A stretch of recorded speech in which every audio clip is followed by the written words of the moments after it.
Welcome back to Tuesday. Wow, what a gray and drizzly morning out there. Live shot of traffic on the 99 heading towards the Oak Street Bridge or away from it, depending on which way you're coming. Well, November is Financial Literacy Month, and with the pandemic, a lot of stress surrounding debt. To navigate that, we're going to bring in our next guest right now, Blair Manton from Sands & Associates. Welcome back to the show, sir.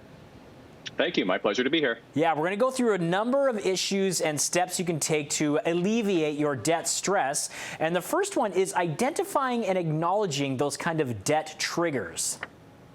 Yeah, exactly, Thor. So a lot of people, when they're in debt, upwards of 90% of people, they worry about their debt all the time. It's constant or a daily worry. And we know this because we survey our clients every year. 70% of people, their self-esteem really suffers. So if you find yourself in debt, you really need to understand, well, what are the triggers that are causing me this stress? Are you avoiding your account balances? Are you stopping talking with your partner about this, hiding things from one another? Are you having a bunch of negative self-talk? So really sitting down and identifying, well, it's actually the debt that's at the core of all the stress that I'm feeling, the poor sleeping, the heart palpitations, the things like that. Identifying that it's the stress, that's the debt causing the stress is the first step to get a handle on it. And then obviously acknowledging it is one thing and putting a plan into action. But if you don't actually write some of the stuff down, it can easily be forgotten, or you'll just move on to the next thing. And then that debt stress just keeps mounting.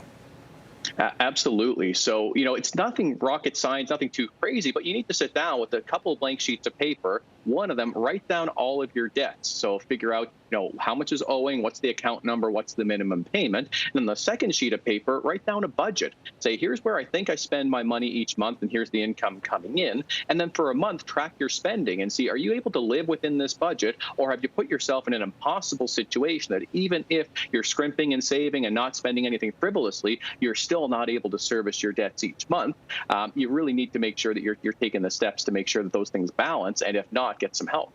Just anecdotally, from clients that you deal with, what are the main things that people look at when it comes to overspending, and things they want to drop when they want to help, to manage their debt stress? A lot of the times a vehicle is a number one source of overspending. So, we've got the payment each month, but then we don't calculate the repairs, the maintenance, the insurance. And certainly a lot of people are driving a lot less during this pandemic. So we're seeing a number of clients just choose to return a vehicle, and that can solve a big hole in the budget.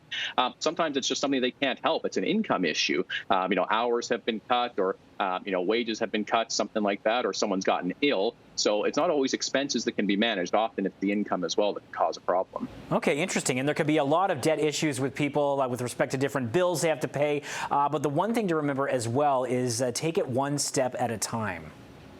Yeah, so if you try to do everything at once, you will feel overwhelmed. You won't feel that your stress is going down. A couple things to focus on. One is to really get up to date with your tax filing. So some people, we've got, this irrational fear of government, maybe rational or not, but it's an obligation every year to file your taxes. And if you don't do so, you might be missing out on a whole lot of benefits, GST refunds, climate action tax credit, even having your MSP premiums reduced or eliminated from the past. So you've got to get your taxes in shape and, sit down, work a year at a time, work with a trustee or work with an accountant to do that.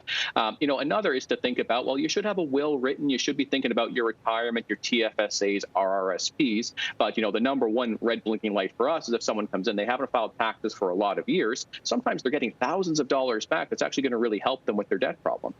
And Blair, I have to ask, from your point of view with your industry, are people stressed about the U.S. election happening today?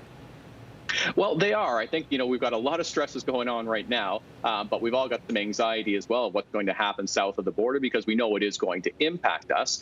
So it's possibly 2020 is the most stressful year most of us have lived through. And if debt's causing you a little bit of extra stress, obviously the election's going to come and go today or in the next few weeks anyway, but the debt can still linger. So that's something you do need to get some help to get a handle on. Okay, and our final point, seek professional advice. Tell our viewers how they can do that.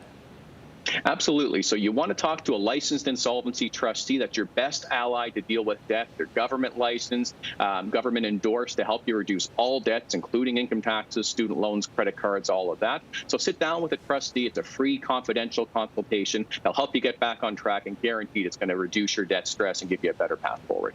Sands-trustee.com is the website. Blair, thanks as always. Thank you. My pleasure.